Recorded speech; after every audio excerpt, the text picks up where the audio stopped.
सुबह पूजा पाठ खत्म करने के बाद पुजारी अपने हाथी को नहलाने के लिए तालाब में ले जाता था।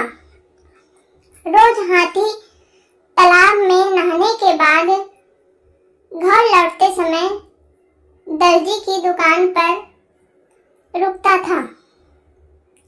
दर्जी भी रोज हाथी को प्यार से एक केला खाने को देता।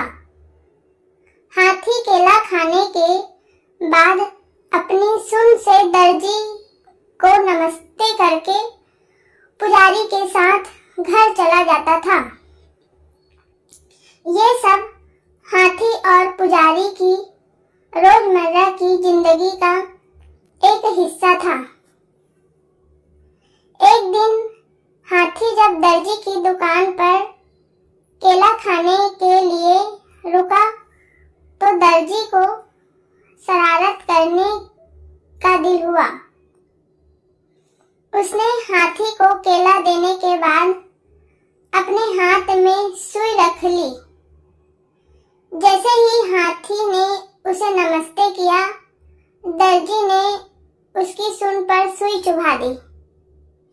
सुई चुभते ही हाथी जोर से चिंघाड़ते हुए कहराने लगा।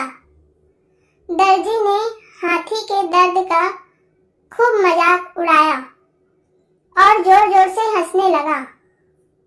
पुजारी को पता ही नहीं चला कि क्या हुआ। वो हाथी को सहलाते हुए अपने घर लेकर चला गया। अगले दिन फिर पुजारी और हाथी तालाब से लौटकर आ रहे थे।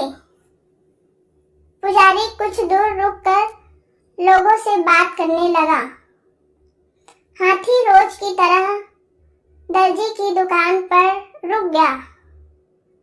आज हाथी ने अपने सूंड में कीचड़ भर लिया था। दर्जी अपनी दुकान में बैठकर कपड़ों की सिलाई कर रहा था। जैसे ही हाथी ने दर्जी को देखा, वैसे ही हाथी ने उसकी पूरी दुकान पर कीचड़ फेंक दिया। उस कीचड़ में दर्जी तो भीगा ही, बल्कि उसकी दुकान के सिए हुए कपड़े भी खराब हो गए। इस सब से दर्जी समझ गया कि मैंने कल जो किया था उसी का दंड हाथी ने मुझे आज दिया है। दर्जी को अपनी गलती का एहसास हुआ और वो हाथी के पास भाग कर गया। उसने हाथी से माफी मांगने की कोशिश की। उसने कहा, हे गजराज, आपने बिल्कुल सही किया। मैंने जो कल किया था उसका नतीजा यही होना चाहिए। हाथी ने दर्जी की तरफ देखा और अपनी सूंड को हवा में लहराते हुए वहां से चला गया। दर्जी को मन ही मन बहुत बुरा लग रहा था। उसने अपने मजाक मस्ती के चक्कर में एक अच्छा दोस्त हाथी खो दिया था। उस दिन से दर्जी ने ठान ली कि वो किसी को भी मजाक में भी नुकसान नहीं पहुंचाएगा। कहानी से सीख।